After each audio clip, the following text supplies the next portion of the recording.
Hi guys, welcome back to my channel. If you're new here, my name is Katrie. So today we are going to be talking about how to get yourself out of a reading slump. I just went through a mini one, thankfully not a bad one, but I have been in reading slumps multiple times. So I'm just gonna share a little bit of tips and tricks and along with some recommendations for those to hopefully help you guys along if you're struggling through a reading slump. So let's just get started. All right, so my first tip is to try rereading one of your favorite books. This has almost always helped me when I'm going through my reading slumps, is to just try to pick up a good old favorite of yours, a classic favorite of yours. And that doesn't mean like it has to be a classic, but for this one, I have lots and lots of favorites. But one that I have picked up multiple times when in a reading slump has been the Percy Jackson series, particularly the first one, The Lightning Thief, is my favorite. Again, just pick up your favorite book, whatever that is. Just pick it up and try to get back into the groove of things, you know? All right, and then my number 2 tip is to try reading shorter books. So obviously when you're in a reading slump, it's either hard to pick up a book or hard to get through a book or hard to read a lot at a time. And so one of the best tips and one of the things I try to do is to read shorter books, because you can get that sense of accomplishment a lot faster and it can help ease you up out of there. So I do have a couple of recommendations for this with a couple different genres. First, I have The Little Princess by Frances Hodgins Burnett. This is a classic, but it is very short. I mean, I have a little like illustrated version and it's still like super short. I can read this, guys, in about an hour and a half. That's how short it is. If you're looking for a classic and you're just, you're wanting something shorter, I would definitely recommend this one. It is about an orphan girl who goes to live with her uncle after her parents have died, and she finds this hidden away little secret garden that she can't get into, and she's very curious about it. So it's a short little, tiny story, and it's very sweet, very short and cute and wholesome. I really enjoyed it the first time I read it, and I still enjoy it to this day. And you can read it in under 2 hours, guys. So, all right, the next one might seem a little bit longer, but it is crazy short. I've also read this in a couple of hours. It's very simple to read. I feel like this is a great one, even if you're just starting to read. Everybody knows The Fault in Our Stars by John Green. This is about 2 cancer patients who find each other and they have a romance. They are cancer patients and they're both terminally ill, basically. So it's not a super cute, like, oh, this is like happily ever after type of romance, but it is really good. And this is one of John Green, because a lot of people like John Green, but out of all of his books, I feel like this is the simplest written and easiest to read one. I always think of this one when I think of like just needing something quick and easy, something to get you, back into reading, or to get you into reading at first, or to get you out of a reading slump. So, and then for the third and final short book that I'm going to share right now is YOLO Juliet.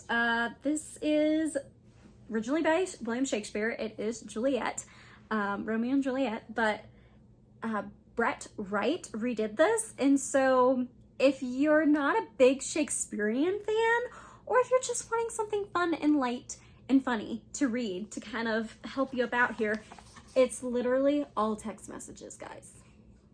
It's the entire story told through text. And I'm not big on Shakespeare, but this, I love this. It's hilarious. It's even more dramatized somehow. It's hilarious. So I think he's got a couple of different ones. I think there's another one about Hamlet. I think maybe 1 or 2 others. I can't remember, but I'd highly recommend. Yeah, see, the back says seriously Hamlet. So there's definitely a couple of different ones. So if you're looking for something like that, you're like, well, I don't want to, maybe you're a classic reader, but you're having a hard time. You just want something fun and light, funny. I definitely suggest this. Even if you're not a classics reader, it's funny, and I can read it in like an hour. So, all right, and my third tip is to read something from your favorite genre. So whatever that might be. Now, I can't tell what your favorite genre is, so For this, I'm just going to share a few from my favorite genre, and that is romance. So for any of my romance girlies, you might find this very appreciative. Number one, I have The Cheat Sheet by Sarah Adams. This is a sports, clean, closed store romance, football and ballet. She's a ballerina, he's a football player. It is like best friends to lovers and also like second chance romance because they like grew up in high school and then they kind of went their separate ways at college and now they're back together. And it is very interesting. It's got fake dating. It's one of my favorite romances. It's also very short. A lot of romances are short, and I did read this in a day. So along with that one, I will say anything by Sarah Adams is a pretty good start. All of hers are super short and easy to read, and I fly through them very easily. This is When in Rome by Sarah Adams. I also really enjoyed this. It was not quite as gripping for me, but I've known a lot of people who have also read this in a day and have just flown through it and just loved this story. So in this one, it kind of follows the, I think one of Audrey Hepburn's movies, yes, Roman Holiday, and she kind of just goes off on a whirlwind to the nearest Rome, but the nearest Rome is Rome, Kentucky. So she ends up staying there and she ends up meeting this guy who owns a pie shop. And it's kind of a grumpy sunshine romance. So if that interests you, definitely pick that up. But anything by Sarah Adams is solid, short, quick, easy, fun romance reads. Next, I have Better Than the Movies. This is by Lynn Painter. This is a YA romance that I love. It made me so happy. This is also a kind of childhood friends to rivals to lovers. Like, they were kind of friends in childhood, but they were also kind of rivals. And then they grew up like rivals, but then they went back to like friends to lovers. It's a very interesting dynamic. It's done so well. It has little movie quotes at the beginning of every chapter, and it'll make you happy. It'll make you so happy. And it was very, even though it seems like a little bit of a bigger romance, still very easy to read. I think I still read this in about a day. It's a great one if you're trying to get out of a slump and you are a romance girly. All right, and next I have Not Since You by Dulcie Dameron. If you are a Christian girl romance girly, then you might enjoy this one. This is a Christian contemporary romance, and I sped through and ate this book up. It was so just real and relatable. The faith was so like woven in so nicely. And the whole theme of the book was wrapped around forgiveness. It was very wholesome, and it definitely just like gave me this like, oh, I want to read more. I want to read more. Like, I'm so excited to read feeling. So if that is your vibe, you might like this. This is also a second chance romance. So, and last but not least, my favorite romance of the year so far, favorite book of the year, and that is Love and Other Calls by Tracy Bach. Guys, I've said so much about this, but let me try to run it down for you. If you want faith elements, if you want a college romance, soccer, sports, clean, closed door, communication, love notes, he falls first, I could keep going. All of this, it is in this book. It is amazing. I read this so fast, and it is what got me out of my most recent reading slump. So yeah, you guys should pick this one up. All right, next, I know I have a lot of romance, I'm sorry, but anything by Nicholas Sparks. There are a few that I do not particularly love. This is The Wedding. This comes after The Notebook. I haven't actually read The Notebook, but I really loved this one. I don't think you have to read The Notebook first to understand this one. And also, A Walk to Remember is one that I really love. Nicholas Sparks is just a really good, clean romance writer for the most part. Like I said, there have been a few recently here that I've read that I've not loved, but for the most part, he's just a very easy to read writer too. All right, and then I have The Summer I Turned Pretty trilogy. This is by Jenny Han, and Always and Forever Laura Jean by Jenny Han. Oh my goodness, if I can put these right. So these are by the same author. These are two series, and they're both good. I do not prefer the last two books of this one as much. I didn't hate them, but there was some things that bothered me. This one is like high school, fake dating. It's hard to explain with the other two, but the first one is like high school fake dating. It's very cute, very short, very easy to read. I sped through them. The Summer I Turned Pretty, I actually read every single one of these in a day, like one each. Very quick and easy to read. It is YA, so it can be a little immature for some people. This is a love triangle, summer romance kind of vibe. So if you haven't checked out any of these, they are good, quick, easy romances to read too. All right, and then tip number 4 is to try a different genre and try something that is a little bit out of your comfort zone. For this, I suggest, because not a lot of people, well, you know, at least not like a ton that I know, read graphic novels, and graphic novels are really easy and fun to get through, and you know, it doesn't even feel like a book half the time. So I think they can be really helpful for getting you out of reading slumps. And if you are looking for one, I would suggest The Cursed Princess Club. This is by Lamb Cat. This is really fun. It's got a lot of like deep meaning, like behind self-love and family and friendship. It's really, really great. So if you're looking for one, you want to pick up a graphic novel, I definitely suggest this one. Now, if you're looking for a different genre, I'm gonna give like 1 or 2 from a couple of different genres. So if a different genre for you would be, say, classics, then I would recommend Charlotte's Web by E.B. White. This is a children's classic, but it's very short and easy to read. Just a nice little fun tale of Charlotte, which is the spider, and how she makes this intrinsic web to help her friend Wilbur the pig and save him from getting cooked and eaten one Thanksgiving. It's a cute little tale, and if you haven't read it, very short and easy to get through. For those of you who don't normally read middle grade and might want to try it out, I suggest The Ice Dragon. This is by George R.R. Martin, and yes, this is the author of the Game of Thrones series. No, I have not read those, and I don't really intend to, but this is actually a children's book by him, and it's a very, very short and pretty simple children's book about the legend of this ice dragon. So if that sounds interesting to you, I would also suggest picking this one up. If that one doesn't, I also suggest Kiki's Delivery Service. It's another middle grade. This is by Kiko Candono. I'm so bad at names, I'm so sorry.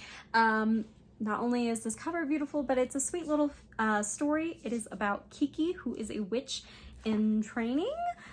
She comes of age and she basically goes off to figure out what she's going to do with her life as a witch, and she comes to this idea that she's going to be a delivery service through her broom. So you just follow along with Kiki on her little adventures, and it's a fun little tale, and it's not very long at all. If you don't normally read any mystery, I suggest anything by Agatha Christie, honestly, the queen of mystery. In particular, here I have Murder on the Orient Express. This one, it's not my absolute favorite, probably like 3rd or 4th favorite, but I've heard like a lot of people who've loved it, and it is one of the ones that I flew through the quickest. My personal favorite is And Then There Were None.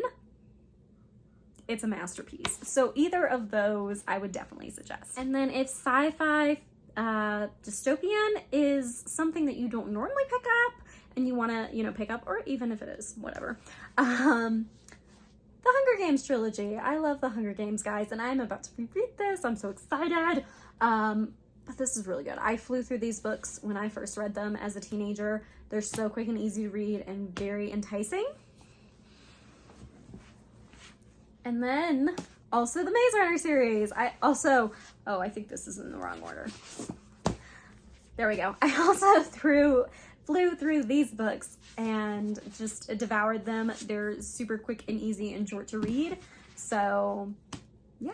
All right, if you are looking for a fantasy recommendation, I'm not a huge fantasy girly, but one that I will always recommend is The Seer and the Sword by Victoria Handley. This is not nearly as popular of one as it should be. It is so good. It's very quick and easy to read. Also, I believe I read this in a day or 2. So if you're looking for one you haven't heard before, I definitely check this one. And then finally, my last little genre here is historical fiction. So if you're looking for a historical fiction, I am going to suggest Sophia's War. This is a tale of revolution. It is a pretty quick and easy one. I tried to pick the one that was like, felt like it was the quickest and easiest for like getting out of a reading slump. This takes place during the Revolutionary War. And so it follows Sophia. Her brother is taken captive on a British prison ship, and she actually ends up becoming a spy to try to save him. So it's a pretty interesting tale. it flew by pretty quickly, pretty short, and it's not one I've heard talked about. I believe I get this like a 3.5, 3.75 maybe a 4. I can't remember. This was a couple of years ago, but it is a nice quick one that might just get you out of your reading slump. So, all right, and tip number 5 is to change the format that you're reading. So, for example, if you are reading a physical book, like I was this past month, I was reading physical books because that's my favorite way to read. But I could not for the life of me pick up a book and actually sit down and look at the words. I just couldn't do it. I could not do it. So I finally tried out an ebook, and I was actually able to read better, even though I was still kind of in a slump. And so I ended up reading the next 3 or 4 books through ebook, and then I finally was able to pick up a regular book again. You can also do this for an audiobook. If you don't normally listen to audiobooks, you might try. Or if you're always listening to audiobooks, you might try picking up a physical book. I think changing that can sometimes be all we need to get out of that slump. So, and then finally, my 6th and final tip for you is give yourself some time and don't force it. So I know it's really hard when you're in a reading slump and you just want to get out and read all the books. But sometimes it's good to just take your time and take your book slower and to enjoy it more and let yourself relax and have that time, because sometimes you'll get out of it faster that way. And also with the don't force it, like if you're reading something and you're not enjoying it at all, don't force yourself to read it. I know it's really hard to DNF a book. I have a really hard time DNF in a book, and that's why I started my Chop or Not series on here. But it could just be, if you're in a slump, that you can't read it right now, and you can put it back and you can pick it up later if that's just what you need to do. If you just can't get into this book and you're like, I want to go reread my favorite all-time favorite book, and maybe that'll get me out of it, then you can put that book down. You don't have to force yourself to barrel through it, because you could be lugging yourself along for weeks longer than you could have if you're trying to force yourself to read something that you really don't want to read. So that would definitely be my last tip. I hope these tips helped. I hope some of the book recommendations helped. I know they were a little like sporadic and like different. I tried to give a little bit of a good variety, but I hope something helped you today, and I hope you guys enjoyed the video. If you have any tips or tricks or just recommendations that are great for getting out of a book slump, by all means, leave them down below. I'm sure me and everyone else would love to hear about them in the comments. Thank you guys so much for watching this video, and I hope I will see you guys in my next one. All right, bye guys.